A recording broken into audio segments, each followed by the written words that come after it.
going to be about understanding the impacts of climate change on local runoff, inundation, and urban resiliency. And we're going to be looking at kind of a case study of a project we're doing in the city of San Luis Obispo, California, to look at translating climate projections for precipitation into flood risk changes on the ground so that we can understand not only what the 100-year floodplain or the 500-year floodplain look like under historic conditions, but what those may look like under future conditions, given recent modeling, and then try to understand how that can translate into the safety element of the general plan update and how they can start thinking about urban resiliency in their transportation network planning especially. So just to start off with a little bit of background in California trends for precipitation with climate change, we're generally looking at wetter winters, drier springs, and a shorter wet season overall. And part of this increase in our winter precipitation is due to an increase in the incidence of atmospheric rivers or conditions related to atmospheric rivers. They currently account for about 40% of California's water supply and are expected to increase in strength as a function of increased water content in a warmer atmosphere. They're projected to get about 25% wider and longer in size and occur slightly less frequently, but be about 30% stronger. So an overall increase of about 43% in atmospheric river conditions, according to some research from JPL. And what we want to try to understand is how do these types of changes in winter precipitation especially result in flood impacts on the ground, and how can we kind of plan for where those areas will be felt most, be most affected in the city of San Luis Obispo. And so we're going to look at each step within this kind of climate framework that we've developed with a series of tools that I'll talk about. But I just wanted to start out with a brief overview of kind of the steps that we take in this methodology, where we start in kind of the upper left-hand corner with downscaled generalized circulation model outputs. So these are downscaled by the LOCA statistical downscaling method, where we're taking long time series of daily precipitation and daily temperature that are on relatively coarse grid cell resolutions, and they're downsampled to be at about a 6-kilometer grid cell resolution so that we can try to understand the effects of topography and other kind of more micro size effects on future precipitation and temperature. So we run this for a historic 30-year period, and we find 10 future climate models using 10 of the 32 of the CMIP5 suite models for the RCP 8.5 scenario for late century projections. So we have a 30-year historic period that we compare to, and then we have 10 future 30-year periods for kind of the late century, 2070 through 2099, under kind of this high emission scenario. We build and calibrate a hydrologic model to run long-term simulations using the Swat model, which is the soil and water assessment tool. And then for a small watershed like San Luis Obispo Creek, which I'll introduce shortly, we need to use relationships to try to scale up from mean daily flow into instantaneous peak discharge so that we can calculate flow frequency statistics based on those. So we have a tool that can help us do that. And ultimately, we use Bulletin 17C to get at these curves for flow frequency so that we can start to look at scaling factors between a historic and a future 100-year event or a 50-year event. We then take those scaling factors and apply them to hydrology that we have in existing HEC-RAS models that can be 1D or 2D models, which we ultimately use in conjunction with another tool to kind of batch export inundation maps under historic and future conditions. So that's kind of a broad view of where we're going. It's just kind of an intro to the San Luis Obispo Creek watershed. This is on the central coast of California, about midway between Los Angeles and San Francisco. And Morro Bay is over here on the Pacific Ocean on kind of the left-hand side. Avila Beach might be familiar to some people as kind of the outlet of the San Luis Obispo Creek watershed. And if anyone's driven Highway 101, kind of going south toward like Santa Barbara or LA through this area, there's a very large hill called the Cuesta Grade that people drive along that highway that kind of follows the upper extent of the San Luis Obispo Creek watershed. And 101 really just kind of follows San Luis Obispo Creek through almost its entire course here. These are just some pictures that I've taken in the area to give some context for where we are. This is looking east from Bishop Peak, which is one of these Moros or kind of volcanic peaks within the city, sometimes called the Seven Sisters. There's kind of a trail of them leading out toward Morro Bay, where Morro Rock is kind of at one end of this trail of volcanic peaks. So we can kind of see that the city is occupying the lower lying areas of the valley here and is surrounded by relatively steep hills and kind of characterized by our Mediterranean climate that we have here on the Central Coast. And then through downtown San Luis Obispo, which is kind of up in this area on my screen, the city has done a restoration project to kind of open up or daylight part of the creek through downtown that flows right next to the mission, San Luis Obispo. And if anyone has the opportunity to go out to San Luis Obispo and you're in town, I highly recommend walking along that section of that creek. It's a beautiful restoration project and kind of gives a really nice feel for the city.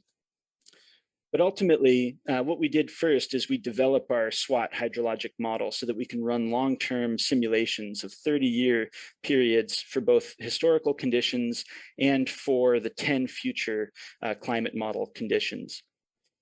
And what we have a few different kind of inputs that we use. We have 2019 LIDAR out here that we have a relatively high resolution digital elevation model, StatsGo soils data. We use National Land Cover Database for land use. And then for our historical rainfall, we use a LOCA downscaled historic gridded rainfall data set to be able to look at that 1970 through 1999 period.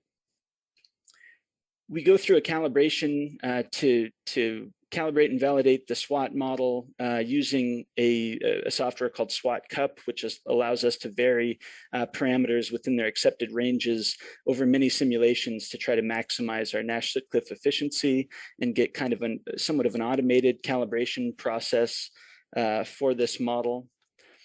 But then what we ultimately need to do is, since this is a relatively small watershed, it's a very flashy system, and there's pretty steep sides slopes within it as well. So the peak floods that come through here aren't sustained for very long. But the kind of flows that we're getting out of the SWAT model are daily outputs. These are mean daily flows because that's the time step that SWAT runs on, but also because the future climate projections are daily timescales of precipitation and temperature. And so what we do is we built a tool to kind of feed in observed peaks from USGS flow peaks, and then relate those to a mean daily flow record from the U.S. Geological Survey for a period that they had gauges deployed in San Luis Obispo Creek. And the tool will go through and kind of identify where these instantaneous peak flows occur, and then it'll search within certain radii and certain flow thresholds to identify a peak mean daily flow within that window and generate a data pair. And ultimately, we can use things like just regression to understand what those relationships look like and test for linearity of peak mean daily flow versus instantaneous peak flow as measured by the USGS. But ultimately what we do and what the tool does automatically is it'll take and fit a very kind of a series of published equations such as Ellis and Gray 1966 or Fuller 1914. Some of these use the basin area at the location of the gauge to some exponent and multiplied by some coefficient that you fit in your nonlinear model to get at this relationship between mean daily flow and instantaneous peak flow. And the tool also uses others like Phil and Steiner 2003, which kind of look at the shape of the daily flow hydrograph, not just the time of the peak, but the preceding and following days, and tries to do some kind of linear triangular interpolations to understand how we might be able to get at this relationship. Then ultimately it summarizes all of these different methods for the gauges and for kind of regional approximations using multiple gauges with different summary statistics such as our R-squared, root mean square error, Nash Sutcliffe efficiency, and mean absolute error, and kind of identifies which published relationship kind of helps us best determine how we can go from mean daily flow to instantaneous peak flow. And so the result was kind of a fitted version of this Fuller 1914 approach, where the instantaneous peak flow is the peak mean daily flow times 1 plus some kind of coefficient multiplied by the basin area to another coefficient. And so the code is fitting these coefficients based on several surrounding gauges and kind of allowing us to make that translation. So then once we take that relationship that we get from using other regional gauges around the city of San Luis Obispo and going back and applying that to our Swat outputs, which are on a mean daily flow kind of output level, we can scale those up using the modified Fuller 1914 relationship to get these blue peaks. So this is the water years on the x-axis and our annual peak flow on the y-axis in CFS. Blue is our simulated and scaled results, and then the observed peaks are in orange. And so there's some areas where we're overestimating slightly. In other areas, we can be underestimating. But overall, the model is doing a good job of kind of hitting these peak flows, which we're interested in for being able to use Bulletin 17C analyses for flow frequency. One thing we can do is we can kind of look at average data to understand not just peak flows, but what's going on in terms of seasonal shifts in stream flow. We can look at annual average flow at certain places within the watershed. But some of the interesting ones to look at are like this table on the bottom, which shows us monthly average percent change in flow over the historic period. So we had simulated the historic period in the SWAT model for a 30-year period. And then we have these 10 different models that are representing 2070 through 2099 conditions for another 30-year period. And there's a lot of variability between them. Some of the models are predicting relatively large decreases in stream flow, monthly values for stream flow, and others are consistently predicting kind of wetter periods. And so precipitation is a lot harder to predict overall for location at this scale than temperature is. But we can kind of get some idea of these metrics when we look at median and 10th and 90th percentile cases of these suite of 10 future projections to kind of get a slightly clearer picture of the range of uncertainty and what might be going on. So under the median case, which we argue is kind of a good one of these 10 selected models to use when talking about future climate change in this location, we're seeing kind of this increase in monthly average stream flows in October through February, and especially in the January and February timeframe, and kind of decreases in the later kind of spring and summer flows, kind of most pronounced in July and August with relatively large decreases there in a time where the flows are already very low within this system. The 10th percentile of these 10 future models shows consistent decreases across the board for monthly average change in flow, and the 90th percentile shows relatively large increases. So there is a lot of variability, and this isn't really indicating the peak flow. This is for those monthly flow values, so we can kind of get a sense of seasonality. But when we're really thinking about flood risk and what that'll look like in the future, we're interested in these instantaneous peak flows that we're getting at by using a Bulletin 17C methodology. So this plot on the left shows our flow frequency curves for historical at this particular location that I plotted in the watershed in kind of this dark blue line. And then these dotted lines are the 10th 50th and 90th percentile flow frequency curves for each of those events. And one thing that we can see if we're looking at the 50th percentile, which is kind of this purple median line as compared to the historical blue line here, is that we're getting about a 33% increase in our 10-year event and up to about a 37 and 38% increase in our 50 and 100-year and 500-year events.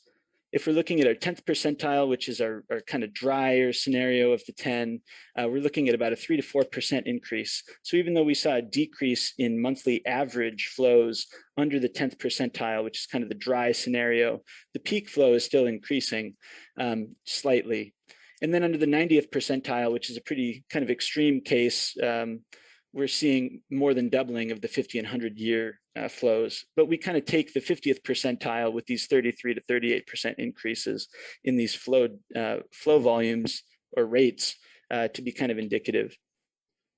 So then what we do is we take those scaling factors and we apply them to the existing hydrology for the San Luis Obispo Creek watershed. So we've got a series of HEC-RAS models that were developed in 2003 by the Cuesta Engineering Corporation.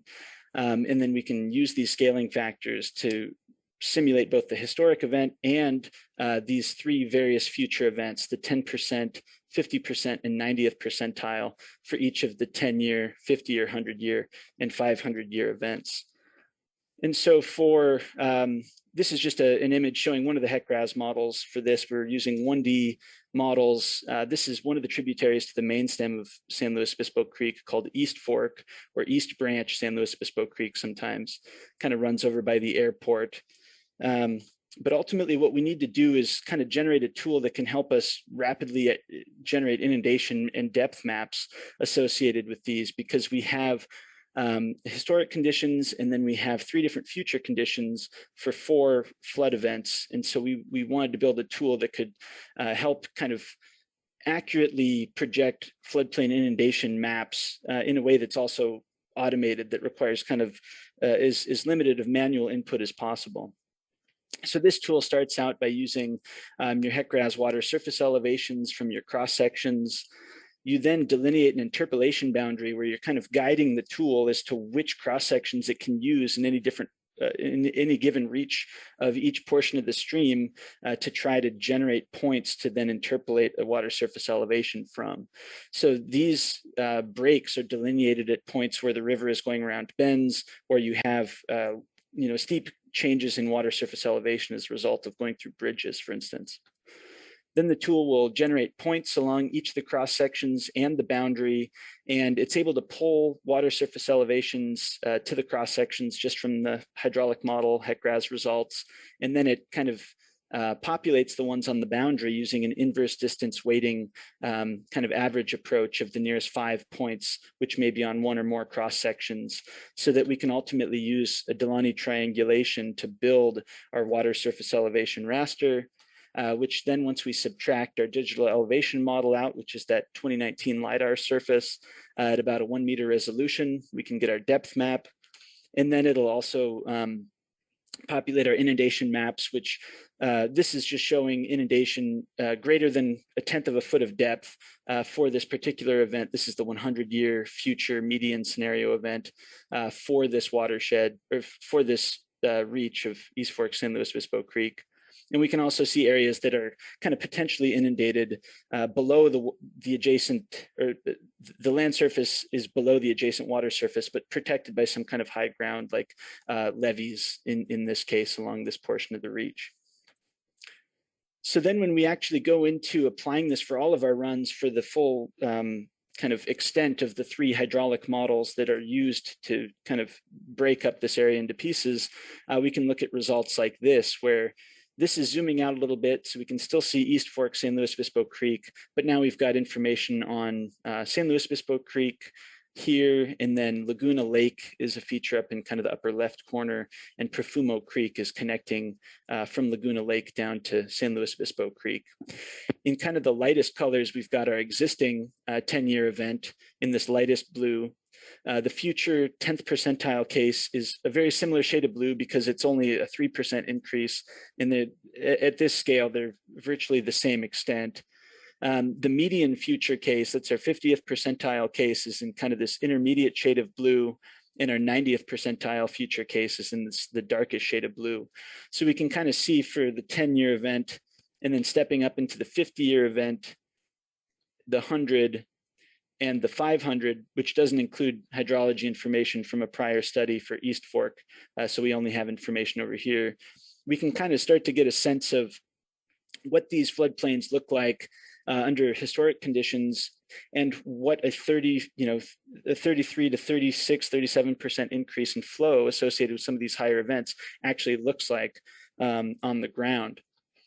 Then what we can do is we can kind of break this up into different reaches and summarize statistics like the increase in connected floodplain area within each of these regions at each of these events as a result of climate change. And so now when we're talking about future in some of these slides, we're just talking about the median case to keep things a little more simple moving forward.